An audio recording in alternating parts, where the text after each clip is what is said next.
Good morning, good morning, good morning. How the devil are you doing this fine day? I can tell you I'm way more with it today. Had a decent night's sleep.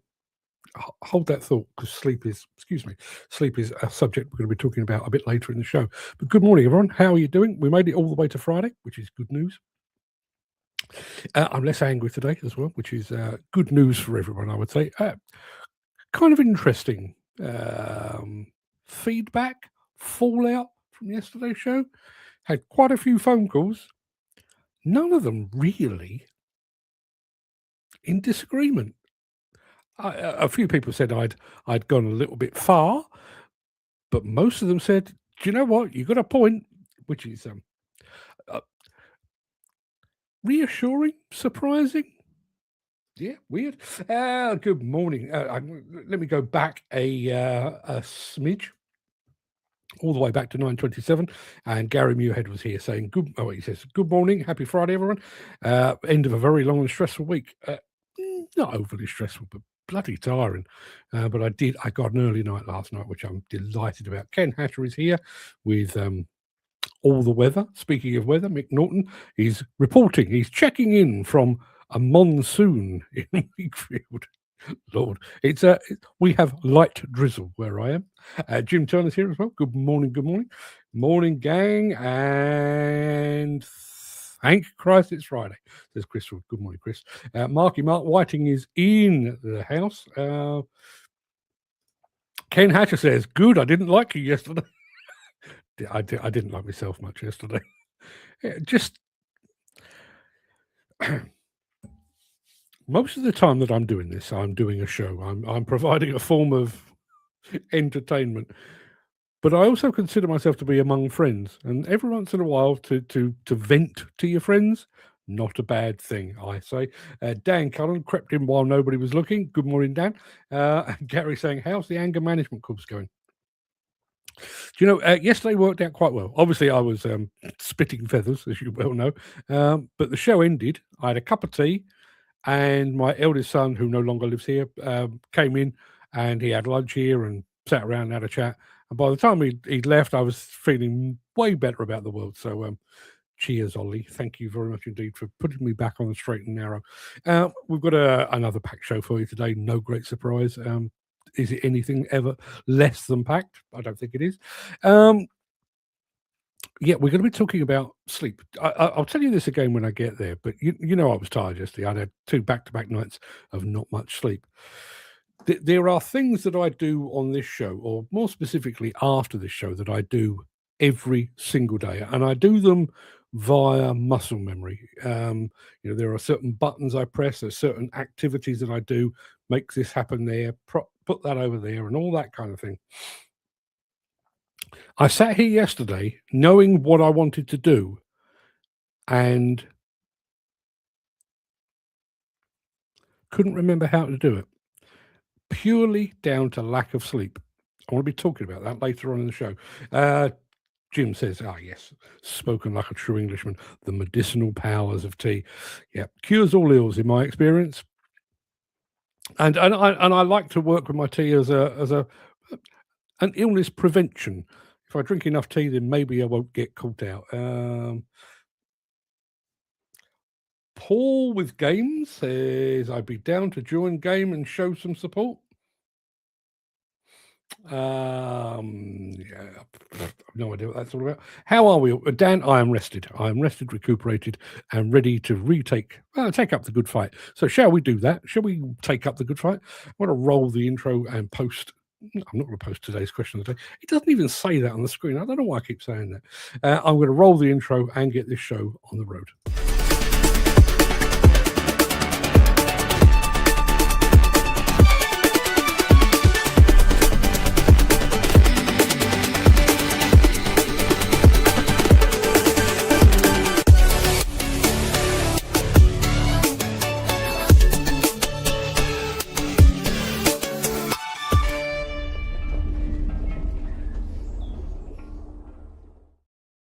It is Friday the 13th of February. Friday the 13th of February.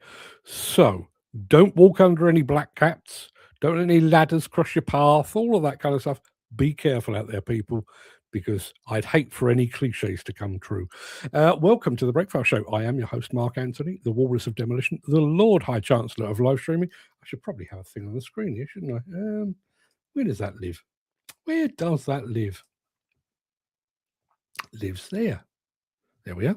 The Walrus of Demolition and the Lord High Chancellor of live streaming, the authentic voice.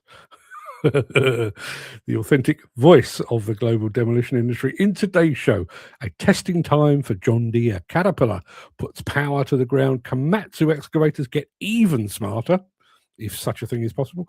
And our MB Crusher sponsored Countdown to Conexpo series continues with our latest Voyage to Vegas episode. Plus, in today's edition of Mark's Morning Monologue, and I really wish you could see this written down, bearing in mind I'm going to be talking about sleep, the headline for today's morning monologue is a rest warrant. A rest warrant. Not a rest warrant, a rest warrant. I can't tell you how pleased I was when I came up with that. I literally sat here beaming smile, thinking, aren't you a clever bugger? Unfortunately, it only works if you can see it written down. What do we got in the chat before we go and do things? Gary says, first comment I've seen from Twitch. Funnily enough, we get regular comments over from Twitch, but Twitch is it's a funny old business, that is. It seems like you go live. If I go live on Facebook, we have people join. If I go live on Instagram, people join. Same with YouTube, same with LinkedIn, Instagram as well. All of them just join. You go live on Twitch, which we do every single day, and we have people queuing up to sell us shit. None of which I'm buying. So I don't know why they waste their time, but hey, there we are. I do want to say a very quick good morning. Sean Hughes, good morning, Mr. Hughes. That's a fine first name you have there, sir. That is my second name. My middle name is Sean, so you're very welcome, sir. Dan says, oh, shit, never thought of that. What didn't you think of? Oh, yeah, Friday the 13th. Yes, but be careful. Be careful. I don't know. I mean, listen, I'm sure you've got a four-leaf clover about your person, Dan. Clutch it tightly, if that's... Is that what you do with four-leaf clovers? I'm never entirely sure. Let's crack on. We've got John Deere coming up. But first, we've got a bit of Caterpillar. And then we've got John Deere. And then we've got a bit more Caterpillar. So first and foremost, this.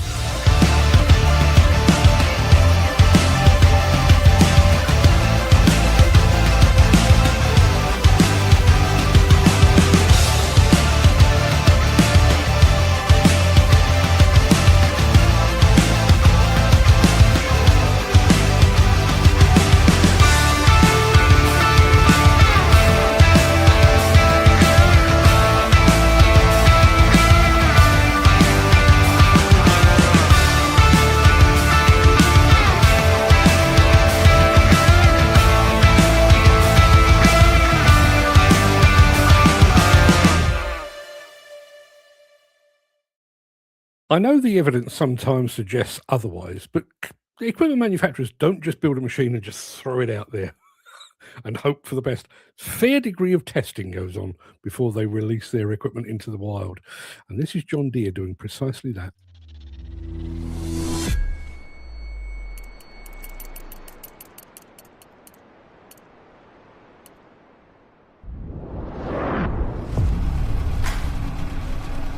We call it a durability build internally.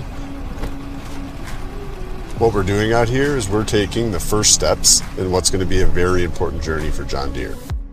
We're reimagining our excavators from the ground up, with the voice of our customers serving as the platform to actually tune, change, modify, and build the product.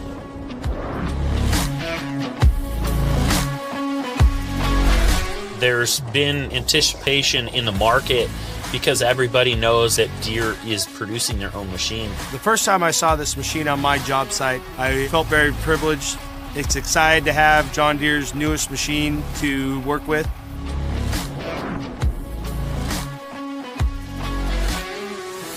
This is the real world. We're pulling a different machine out, putting this machine in, and seeing how it competes. By bringing the customers in, it helps them understand what we want. These durability build machines will be used to collect that customer feedback and gain the confidence in the solution we have before we launch our grand scale customer feedback sessions.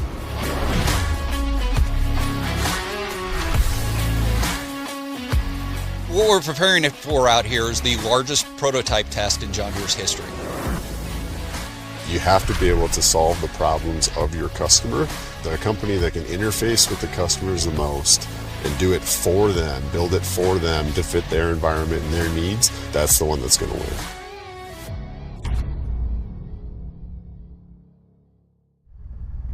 We do get questions from people, and I love telling people, just wait. You will be astonished. Oh, hell yeah. What a great American closing line. Ah, hell yeah. Right. Jim says, just the sort of work I'm desperate to get into. Yeah, see, I wonder about that. And I realize John Deere has a kind of a very domestic market mindset. You know, they're primarily interested in the US market. But given the fact that they are going back to basically first principles, you'd think they might have invited over a few Europeans to say, what do you blokes think about it? Because, you know, one day we might actually come to Europe. What about you having a look at it? Just a thought. Dan says, come here, John Deere. Need good kit? Yep. Jim, loved your review of the JCB 145X. I forgot to mention that, actually. Yeah, I loved it too. I liked what it said, but I liked where it came from. It's very easy to sit and criticize and pull things apart, but it's quite hard to offer constructive criticism, which is exactly what Jim's review did. If you haven't seen it, I saw it over on LinkedIn. It may be elsewhere as well, but I saw it on LinkedIn. Go and check it out. Gary Muirhead says, question mark, has there ever been a manufacturer that wasn't at Colin Expo and you thought, wow, I'm surprised they're not here?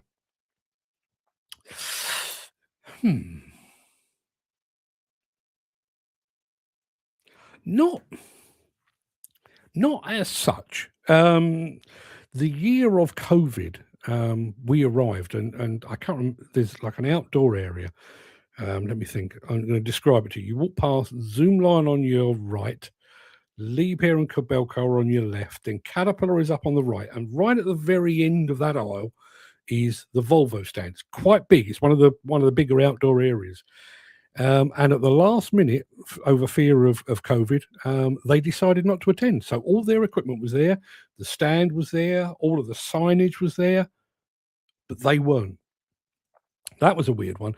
And then I do remember I was at the Con Expo where JCB drove their Union Jack machines down the Las Vegas Strip. Quite the spectacle. But then a couple of years later, I don't know if it was the next one or the one after that, but Con Expo happened. JCB weren't there. JCB kind of blow hot and cold on exhibitions anyway, which I fully understand, and they've become very adept at hosting their own events, you know, at their own headquarters and obviously over in Georgia and places like that. But yeah, when you're walking around, you can't. There's kind of, it's almost like a muscle memory thing. I've seen Hitachi, I've seen Komatsu, I've seen Caterpillar, I've seen Kobelco, I've seen Liebherr, I've seen Volvo. Where did they put JCB? Oh, no, they're not here this time. It's a weird one. Jim says his review has been forwarded to the right people at JCB. Whether they listen or not is anyone's guess. They really are a firm I'd love to work for. Absolutely. Are they in Vegas this time? No, Ken, they're not. Well, let me wind that back. Yes, Ken, they are, but not as you would know it. They are there purely in power systems form. So engines and drive lines and that kind of thing. They're there for that, but they're not there with equipment. There will be a few JCB machines dotted around the place. There always is. But JCB as a manufacturer of construction equipment is not present, which I think is a shame. Listen, Con Expo ain't cheap. I'm sure JCB have done the maths and decided it's not worth it, which I fully understand. But I do quite like to go to America and see the old Brits flying the flag. Just saying. Dan saying this 220X is an unbelievable powerhouse and real easy to use and smooth compared to Hitachi and Hyundai. Did I miss something? No, I think that brings us. Hang on a minute. Jim says a British icon that I'd love to help on my doorstep. Yeah, absolutely. But again, I mean, I do think that kind of feedback, even if they use it, there's nothing more than get you along to some of their open days so that you can share your feedback. That's a good starting point. I think that'll be a good foot in the door for you. So I'll keep my fingers crossed for you, my friend. Caterpillar graders coming up in roughly 9 seconds. If you are enjoying this episode, please consider supporting the show. You can leave us a tip at buymeacoffee.com/demolition news. Didn't have this on the schedule for the show today. When I went to bed last night, I had something else in this place. But, who doesn't love a grader? We love a bit of Caterpillar, and this is brand spanking new. Literally, I think this video dropped a couple of hours ago. So I decided to replace it. We'll do the other one some other time. But here, Caterpillar graders.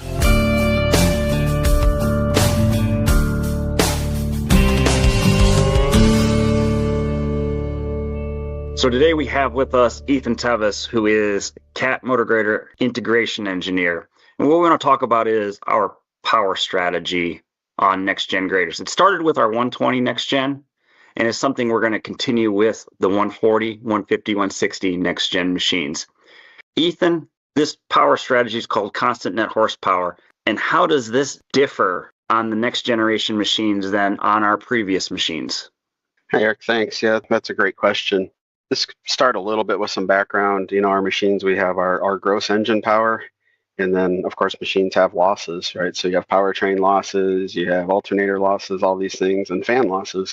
And for the most part, those losses are pretty consistent, for a given engine speed and machine speed, except for the fan. That can vary a fair amount depending on what type of work you're doing, depending on your ambient conditions. So in the past, like before the 120 programs, depending on all that, your fan speeds go up and down, and then your available power to do work under the ground changes over time. So we advertise in the past our max capability. So basically min fan speed, here's your max power, and then it can go down. So with our next gen product, starting with 120, as you mentioned, Eric, really what we wanted to do was make sure that power available for the operator to do work, the machine to do work, was always the same. So no matter what your fan speed now on next gen, we compensate for that basically with increasing the gross engine power to make sure that you always have a consistent feel, always have that same drawbar pull, no matter what your condition, whether it's high ambient or heavy load.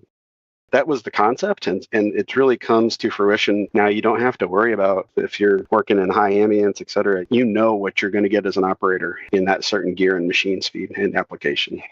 So are you saying in a high fan load scenario, constant net horsepower actually provides more power to the powertrain than our previous generation machines? Yeah, that's right, Eric. In fact, it does. Even though on our advertisement, the net power will actually look a little bit lighter, but the reality is your available power to do work at what we call drawbar power is actually higher or the same across the gears. So constant net horsepower is compensating for the fan load, so that you have that constant. Is there other things we've done with this next generation to provide more power to the ground beyond just the constant net horsepower strategy? Sure, yeah. Some small things. We've also worked on some of our powertrains efficiencies so that we have to provide less total power to accomplish this. So what that means to you as an operator, as a consumer, customer, is fuel savings, right? So we don't have to put as much power to get the work out. So that's the main thing. Some efficiencies were improved. Our park brake, for instance, has lower losses than in previous generations. So this is more of a power when you need it versus just giving you the power, and it may or may not be enough. Absolutely. Consistency, and it's always there if you need it. So as an operator or a customer that would purchase one of these, what are they going to see? And, that published horsepower isn't going to be as high. What value are they going to see in this whole setup? I think that on the highest level, they should expect the same or better performance as they come to expect from a Caterpillar motor grader. Even though the advertised number is a little bit lower, their ability to do what they want to do is there or improved. So it'll have that same feel, that same drawbar power that they're used to having. Pull as much dirt as you want on that thing. It'll do the job. Awesome. Well, that's a good news story. That's nice to know that we got power when we need it, and that power to the ground is a higher, more or increased power to the ground with this next generation machine than we did with previous. So, well, thank you for the explanation.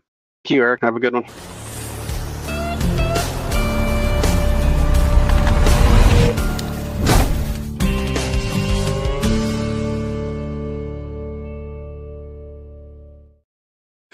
Going back to Jim Turner becoming part of the JCB family, had this from Gary. Said they'd be crazy not to invite you along for a chat and share your views on any improvements. I agree 100%. Next time I'm up there, and I don't know when that will be, next time I'm up there, I will be sure to give that a mention. Gary also says about reverse fans. Who thought we'd end up talking about those? But reverse fan function on this Cat 352 is fantastic. Just cuts in and out when required without any interaction, as it should be. Mick Norton says, nothing cures insomnia like the realization that it's time to get up. What is... It's a fantastic quote, but what is it about sleep? I can go to bed at, I don't know, 11, half 11, 12 o'clock at night, sleep for 6, 7, sometimes 8 hours, and wake up feeling absolutely exhausted. But if I snooze my alarm clock and have another 9 or 10 minutes, that 9 or 10 minutes is bliss. What's that about? Who the hell knows? What do we got next? Oh, we've got a bit of Komatsu coming up after this. Since the finance bill came into effect in April, the construction industry has seen a surge of fuel thefts. The rising cost of living has placed an additional risk of theft by employees and contractors, as well as opportunistic thieves. By using diesel dye and placing warnings of its use, you are sending a clear message that this is your fuel.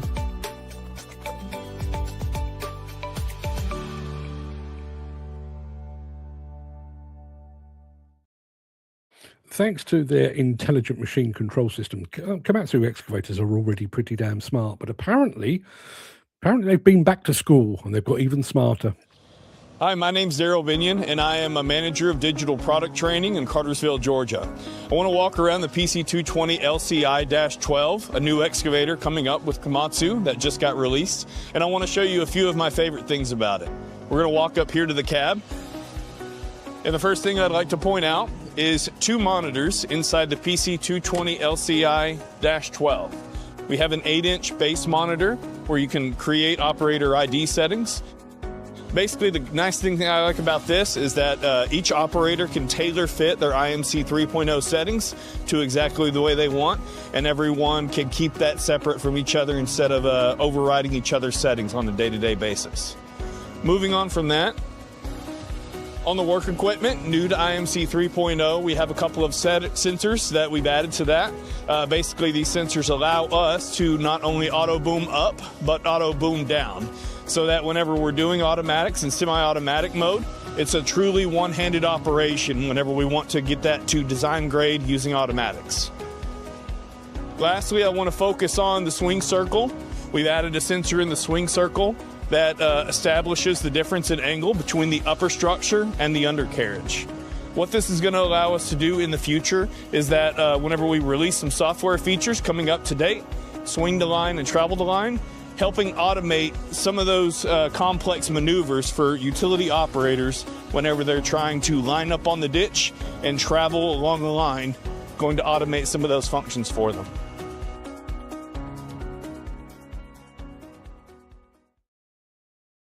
Going back to Jim very quickly. Thanks, Gary and Mark. I'd settle for a part-time contract and fit it in around my full-time job. So much can be done remotely nowadays. Do you know, 2 things that strike me. Obviously, we saw the John Deere test process. How do you go about reimagining an excavator? I realise they are starting from scratch, and you know it's their own machine and everything else. But how do you go from reimagining? You know, if you are, let's say you're Fred Schnurk and you're on your way to work, where you're a design engineer at JCB, and every morning you take the same journey and you walk past the same production line and you see the same machines day in, day out. How do you clear your head to give yourself the mental equivalent of a clean sheet of paper? I'll tell you one way you do it. Speak to somebody like Jim, who will come in with a fresh perspective. I've got to be honest, I do it all the time. You know, I do a thing and then show it to Fred and he goes, well, actually, being Fred, he says, well, that's bollocks. Do it this way. And I often do. Where is that fresh perspective coming from? Speak to Jim.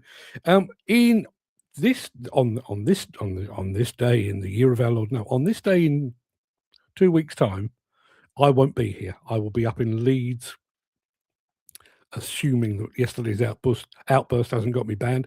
I will be up in Leeds for the Institute of Demolition Engineers Spring Seminar. After which I'm heading off to Las Vegas for a week for Con Expo. And one of the people making the journey with me, as well as Steve Williamson, as well as Ken Hatcher, is that bloke right there, Gaz Evans. Morning, Gaz. Good of you to join us. Look forward to seeing you possibly on the ALU stand if I can get there, if I can make my way past all the people that we're supposed to be working with. It's a long old list this year, I have to say. We normally try to leave a bit of time for, I think the term is fannying about, we'll go and film a bit more of that and a bit more of that. And then I'll have a bit of a wander to bring some stuff for this show. Not got a great deal of spare time this time around. So it's going to be I'm going to be running, I think, quite a bit. Jim says, once people become full-time plant testers, they become instantly detached from proper work in real-life conditions. And that's where I think the problem starts. I think there's deeper than that as well. Like I say, even going back, not the testers, but the bit up the road from there, the bit previous to that is, if you're constantly exposed to an excavator, a backhoe, a wheel loader that looks a certain way and operates a certain way and feels a certain way, there must be a real temptation to do it again. And I'm saying that I have started articles or started monologues in the past and sort of stopped mid-sentence and thought, I'm bloody sure I've said this before. And I realise there's only so many subjects you can cover in a show dedicated to construction and demolition equipment. But it's very, very easy to repeat yourself, when in actual fact, repeating yourself is perhaps the last thing you need to do. Can you remember Men in Black, where they had those little flashy things, clear your brain? Do one of those in the design of equipment. Clear your brain. Imagine you're coming at this completely afresh. See what you can come up with. It's easy. So far, I've reimagined and designed a dozer, various backhoe loader configurations, and a variation of mini MIDI diggers. And what do you do in your spare time, Jim? Peter McKenna is in our midst as well. Morning, all flying visit. Hope everyone has a great weekend. Peter, we'll do our level best, and good to see you hopping on the AI caricature trend. I haven't.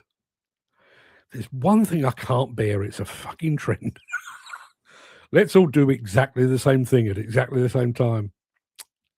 No, not for me. But I quite enjoy other people doing it. I've already mentioned Con Expo. Let's think about that some more.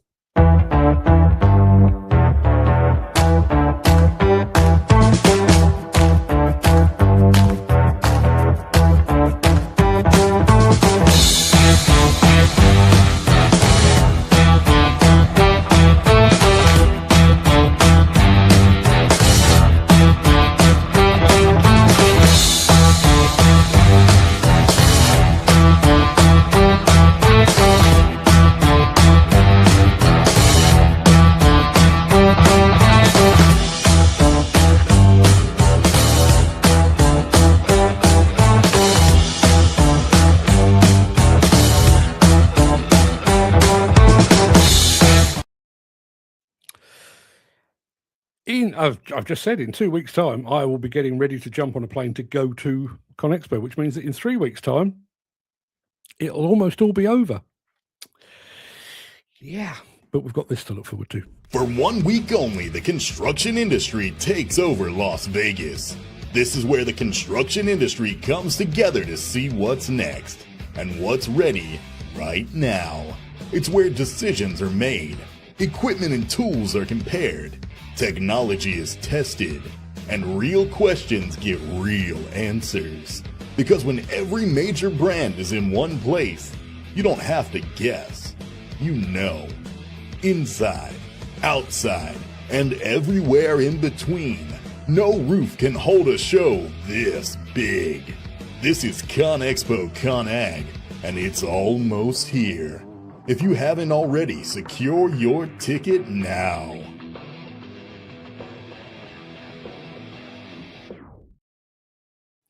Can you imagine going through life with a voice like that? What's for dinner? Jesus Christ. Yeah, but looking forward to the show enormously. It's almost within touching distance. Can't wait to touch down in Vegas. Already picked out where we're going to eat the first night. It's a family favorite. It's a place called Who Songs. There's kind of a link between the Luxor where we're staying and the Mandalay Bay next door. And there's like a parade of shops and stuff. And there's a Mexican restaurant called Who Songs that do a damn fine burrito. But best of all, they do a shrimp taco. Oh man, alive! Yeah, trust me, you've not lived until you've had a Who Songs shrimp taco. Prawn to us, but shrimp, yeah. That will be where you'll find me on probably. Let me think. We arrive on Saturday night. So yeah, Saturday night. That's where you'll. Sunday night. Sorry. That's where you'll find me. If you're looking for me in Las Vegas, that's where I'll be. That pretty much wraps up the main part of this morning show. It also wraps up this entire week as well. So I'm going to roll the outro in just a second before leaping gazelle-like over into my morning monologue. If you can't stick around for that, do please stay safe. Look after yourself, your family, your friends, and your colleagues. Remember, it's Friday the 13th. Does that work the same as the 1st of April? I know on the 1st of April, April Fool's Day, pranks only count up until noon. Does the bad luck run out at noon on the Friday the 13th? In which case, I'm going to stay exactly where I am until noon, and then I may venture out. But look after yourselves, would you? But if you do have the time and the inclination, I will be back in a moment, but I do just want to quickly have a look at this. Jim says, I don't have any spare time, but my mind churns over constantly. Out of my control. Autopilot takes over, and the telly-style reruns start. Imagination. Weird, I know. Yeah, listen, the way that people's brains work are a constant fascination to me. Like my son Fred is quite the musician. Before he taught himself to read music, which he does, he could see sounds as colors. Like he could. There was like almost like a video playing in his head. Oh, that's quite a blue sound. That's a red sound. That's a green sound. Weird, but it worked for him. We do April Fool's Day. Never here was until noon. Yeah, I was told, and listen, I can't say I'm an expert on these things, but I was told many, many moons ago that if you prank somebody on April Fool's Day before noon, the prank is on them. If you do it after noon, the prank is on you. I didn't write the rules. I didn't make that up. I was told that. Maybe I was pranked. Maybe somebody was winding me up, but that was what I was told. Anywho, people, morning monologue.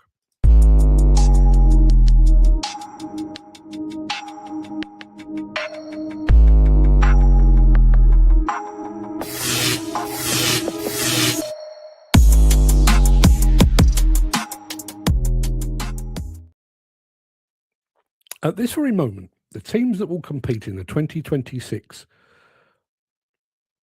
That didn't sound right. Let me do that again. At this very moment, the teams that will compete in the 2026 Formula One season are at the Bahrain International Circuit for the first of two crucial pre-season tests. The rules have changed this year, so they are absolutely obsessed with shedding weight. Those teams are currently drilling out every possible gram, using thinner carbon fiber weaves and even stripping paint off the cars to leave bare black carbon just to save a few hundred grams. While spectators will see cars flash past at 200 miles an hour, engineers in the pits are looking at a sensor, a reading that says a specific carbon flap is vibrating by less than a millimeter, and it's costing them 0.005 seconds.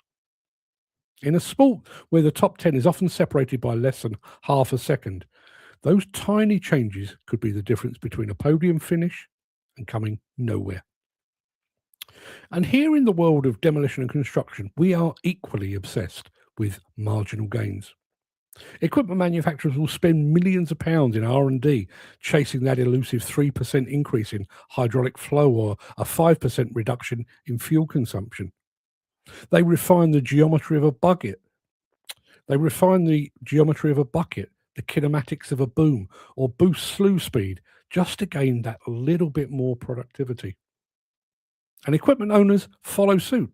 We buy premium fuel to ensure we're squeezing every possible ounce of tractive effort from those tracks. We insist on genuine parts and lubricants that cost a fortune because we know that near enough isn't good enough when it comes to uptime. We monitor telematics like hawks, looking for any idle time that might be bleeding the project dry. And yet all of that might be for nothing.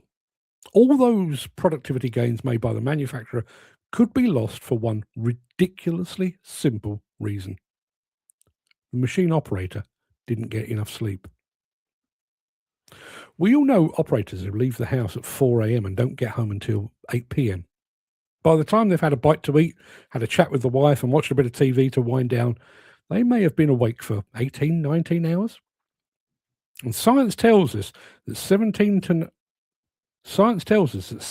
19 hours of wakefulness, a standard day for many of the people in this industry, results in performance levels equivalent to being at the legal limit for drink driving. Every day, this industry allows fatigued drunk men and women to operate heavy machinery in high-risk environments.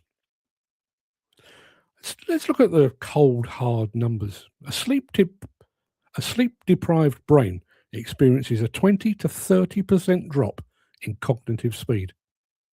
A tired operator's reaction time slows by 12 to 15%. There's a 10% drop in fine motor skills. Sleep-deprived individuals lose up to 50% of their executive function. They make poor calls. They take shortcuts. In our pursuit of those marginal gains and maximum machine uptime, we wouldn't dream of running a diesel engine 500 hours past its service interval. We know the oil will degrade, the feeders might clog, and eventually the engine will seize. And the human brain is no different. Sleep is the oil change for the human operator. It's the period where the brain flushes out toxins and resets the neural pathways required for high-level coordination. When we deprive our staff of rest, we're effectively running our most expensive assets with dirty oil. We spend thousands on telematics to tell us if a machine is being over-revved. Maybe we should be doing the same, looking at the telematics of our people. If an operator is yawning, irritable, making small, uncharacteristic errors, that's a warning light. It shouldn't be ignored any more than a low-pressure alert on a hydraulic circuit. And there's a pervasive myth in our industry that more hours equals more work. We see a deadline approaching, and our first instinct is to power through. We ask operators to stay on. For an extra hour, 2 hours, 4 hours, or we pull them in for a weekend shift on top of a 60-hour week. But the data is clear. Beyond a certain point of fatigue, the quality of work drops so sharply that the operator is essentially just burning fuel and putting hours on the clock without even moving the project forward. A fatigued operator is more likely to cause a machine strike. They're more likely to damage the attachment. They're far more likely to misinterpret a site plan. When you factor in the cost of those errors, the downtime, insurance premiums, the structural repairs, that extra 3 or 4 hour shift might become the most expensive afternoon in the history of that contract.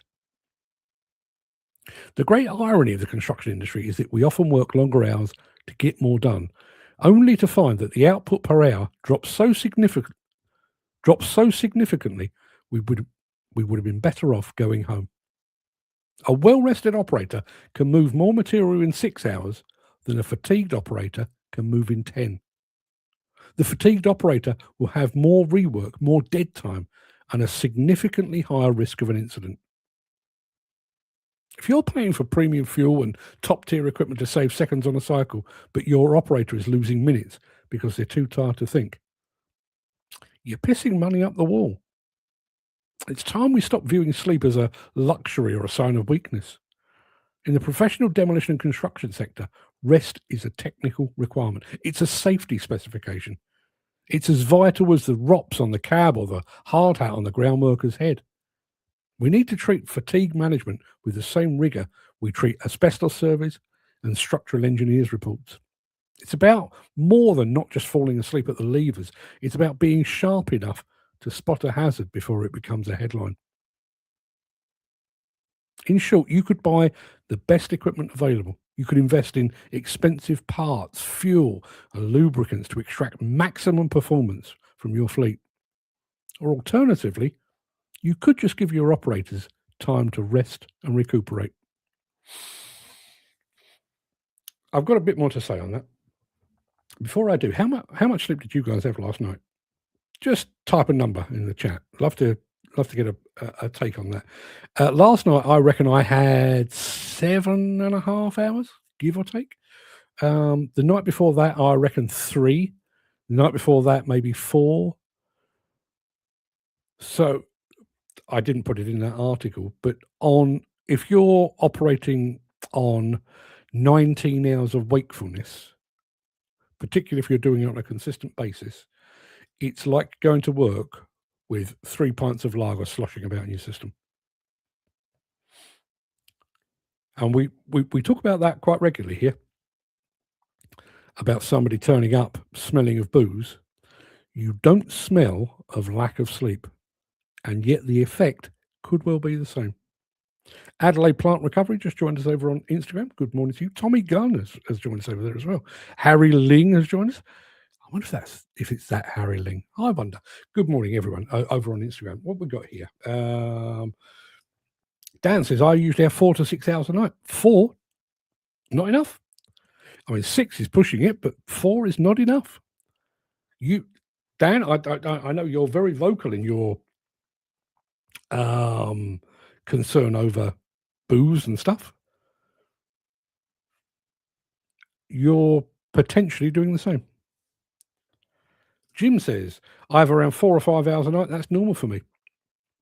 Listen, Dan, Jim, I realise there are some people that can function on way less sleep. I mean, Margaret Thatcher, for example, apparently was perfectly fine on 4 hours skip a night. Do I want somebody in charge of the nuclear codes on 4 hours skip a night, bearing in mind how impaired they might be? Probably not. Lee Mansfield, morning, Lee, says, that is true, mate. Thank you very much indeed. You're just doing this to wind me up, aren't you, Mick? I'm not even going to try and pronounce that word there. It's the official medical term for the fear of Friday the 13th. No, I'm not. It ends in phobia. Couldn't they have just said fear of Friday the 13th? Would have been much, much easier. What have we got? Mick Norton says, 3 hours sleep last night. Not enough, is it? As I say, the reason that the inspiration behind that was I had 2 back-to-back bad night's sleep. And literally, I mean, I've got, for those of you that are new to the show, I've got this little device on my desk here. It's called a Stream Deck. And it controls a lot of the functions that happen on this show. Things like, there we go. Let me press a button. I'll show you. There we are. That's my Stream Deck doing its thing. I sat here yesterday, and I've got Stream Deck doing other things as well. I sat here yesterday wanting to do a thing that I've done 1,009. Yesterday I was 1,089 times, day in, day out, 5 days a week for the last 6 years, and literally. And then I remembered how to do it.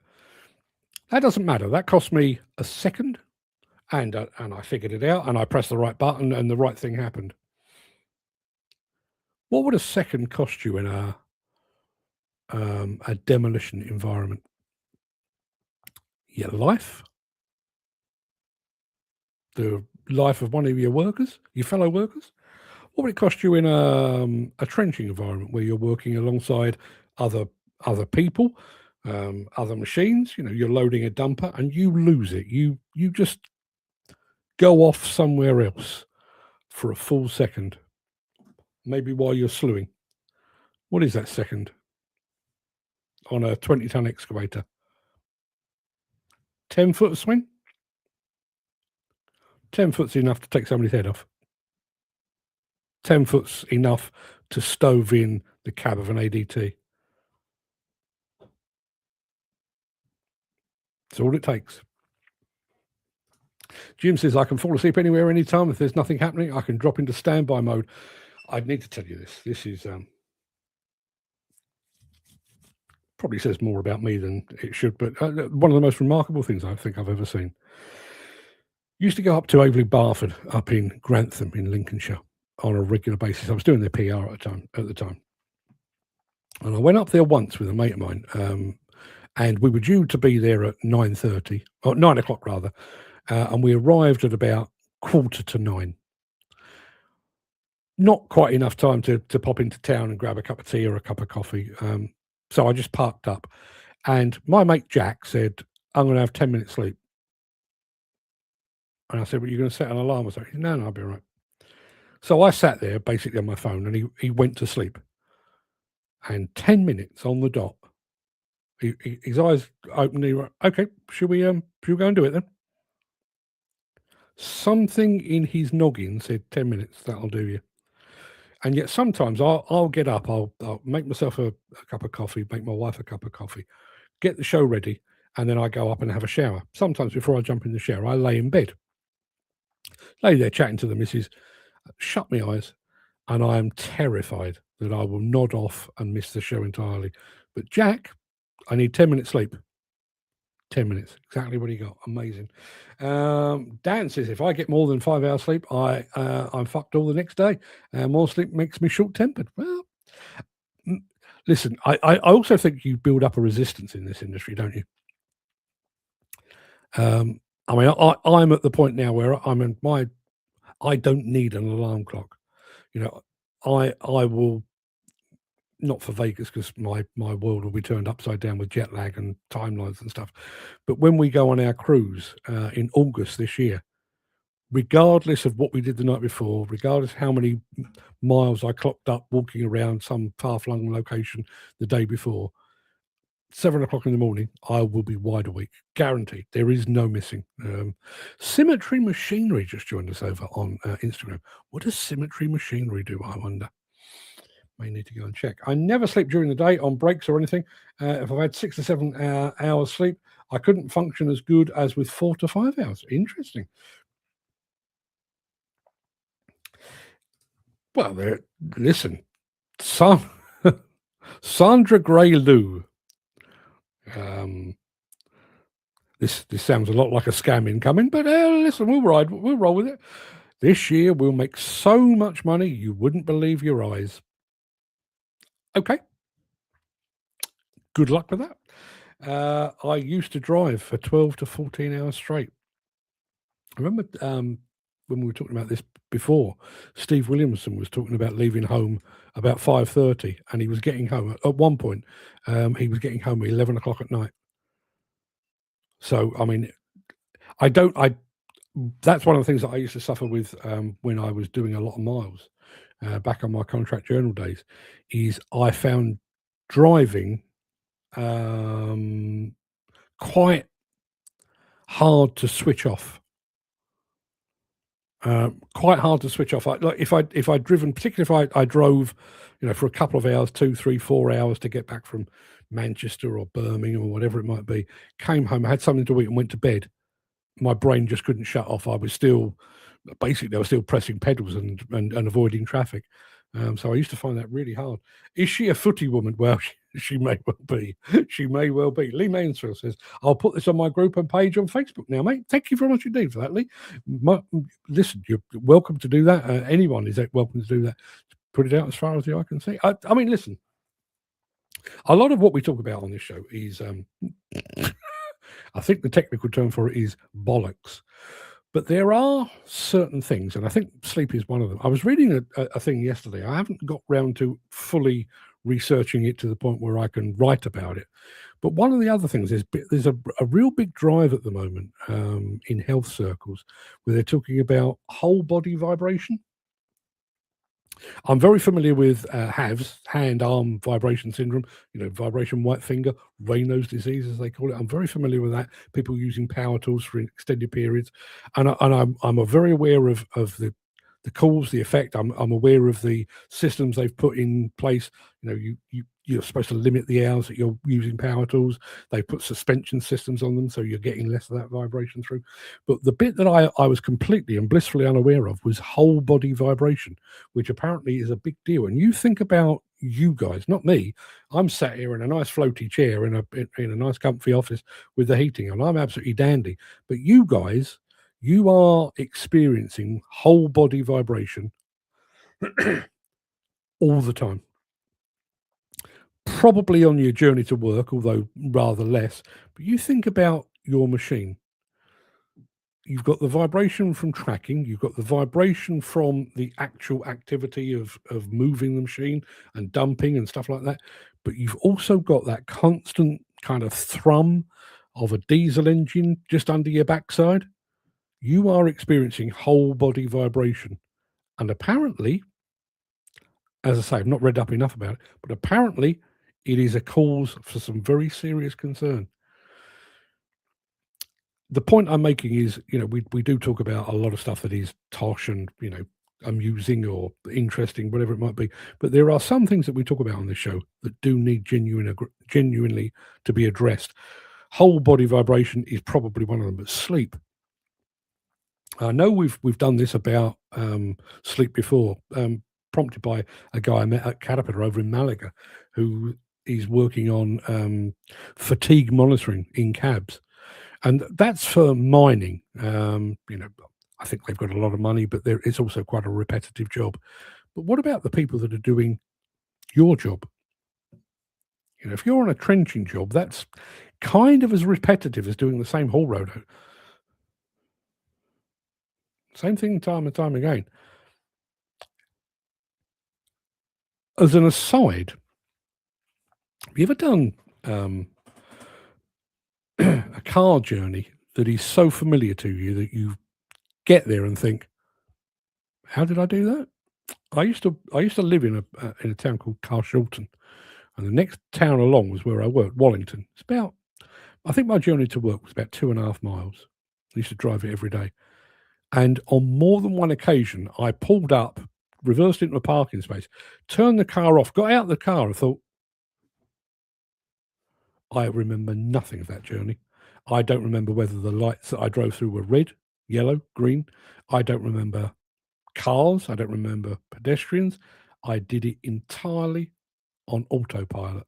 How alert was I during that 2.5 miles? We've been talking primarily about fatigue, but how alert are you if you're doing the precise same thing 6, 7, 8, 9, 10 hours a day? Same haul road back and forth, same haul road back and forth.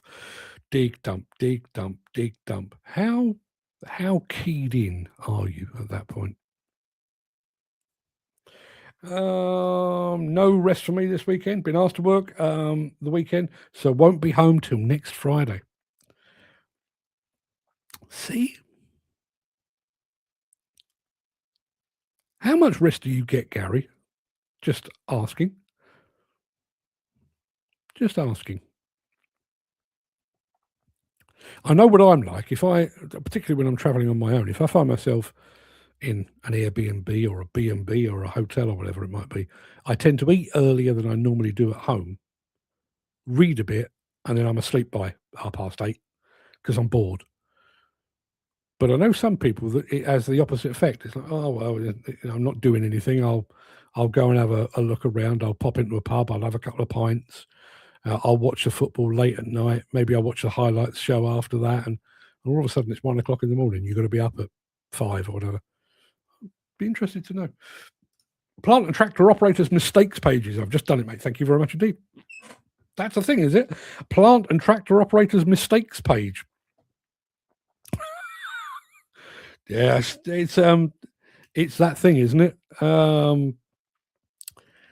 It happens so often. It has its own Facebook page. Yeah. Used to do 12 hours. 12 hours. Yeah, that's a long old shift, isn't it? It's a long old, and it's an even longer shift, I think, if you're doing repetitive work. And that, I realize I'm going slightly off at a tangent here. That's where I think the whole autonomy thing is good. The notion of AI and autonomy taking over jobs, I'm far from convinced.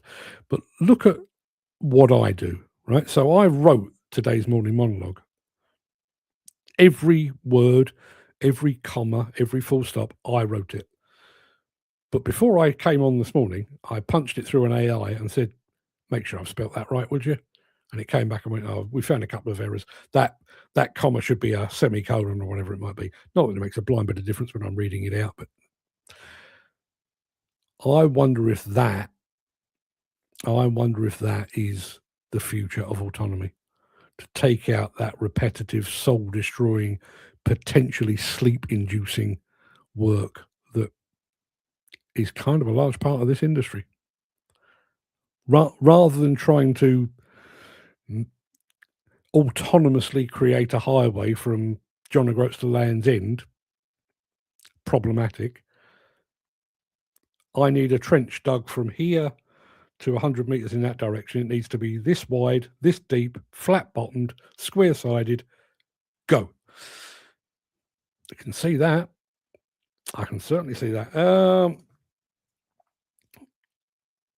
There's plant and tractors operators mistakes. There is the address.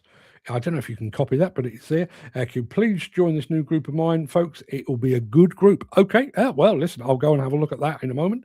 I've often done 14 hours and 18 hours when you take traveling into account. Up at 3, out at 4, finish work at 7, not in bed till 10. See, there's the bit that I think gets missed in this. And I do wonder if employers take that into account. We need you on site for 8, 9, 10 hours a day. But what about the hour before, the 2 hours before, the 3 hours before, and potentially the 3 hours after? I'm thinking here about, I've just mentioned Steve and his long hours. Gary, I realise he's staying the weekend this time, but you think about Gary, he's up in, the wilds of Scotland. If he's at work and it snows, his journey home, assuming he's going home that night, is not 20 minutes, it's not half an hour, it's several hours. And because he knows that there's now snow on the road, if he gets a decent night's kip, he's up first thing in the morning to try and make his way through that snow again. What is the impact on that? Dan says, no employer thinks takes traveling into account on your day's work. No, they don't. Well, they don't pay you for it, but they don't take it into into account either.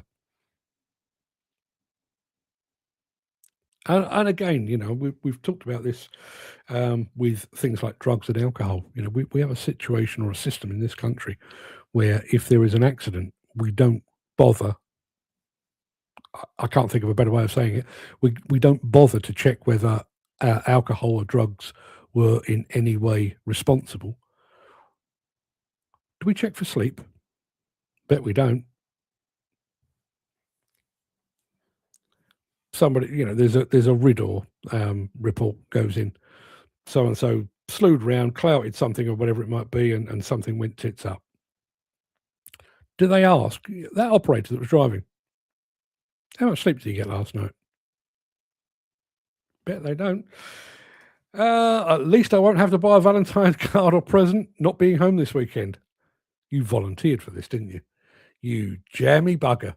Well, Christine, make sure he remembers. Not this weekend, next week. Gary, that is shoddy, mate. Shoddy. I've seen on sites where guys were an hour late as traffic accidents still got docked. Yeah. 5 hours travel each way, and I tried to get 8 hours sleep. Bed for 10 p.m. and up at 6. See, that's a sensible approach. But then I guess the one thing I would say about working away is I think if you're working close to home, you think nothing of driving an hour. If somebody says you've got to work in the Outer Hebrides, you're probably going to stay in the Outer Hebrides, and therefore maybe your journey to work the following day is not a 4 o'clock start. Maybe it's a 6 o'clock. Maybe it's a 6:30. Maybe even a 7. Even though the companies know they're always on time. Yeah, listen, they don't care about that. That's a line from a Michael Jackson song, isn't it? All I want to say is they don't really care about us or something. I can't believe I'm quoting Michael Jackson this time of the morning. Anyway, people, look, go and have a good weekend. If you are, if you're not a sketchy romantic like Gary Muirhead, Make sure you've got your Valentine's cards in place for tomorrow. Big bunch of roses and stuff like that. Harry, I'm just so disappointed. I'm going to be taking my good lady out for a spot of luncheon tomorrow, just to keep her sweet. But I'll be back on Monday. The countdown to ConExpo will be just 2 weeks by then. So join us if you can. I don't know what I'm going to be talking about. I'll make something up. Or maybe I'll do a little bit more. Maybe I'll do a little bit more research on whole body vibration. I get my wife flowers every week. That's the advantage of living near an accident black spot. Oh dear, that's made me laugh. Well done indeed. Dan says, stay safe, stay happy, and get some sleep. Yeah, absolutely, Dan. I'm not going to do that right now. I'm going for a cup of tea. Everybody, have a great weekend. See you on Monday. All the best.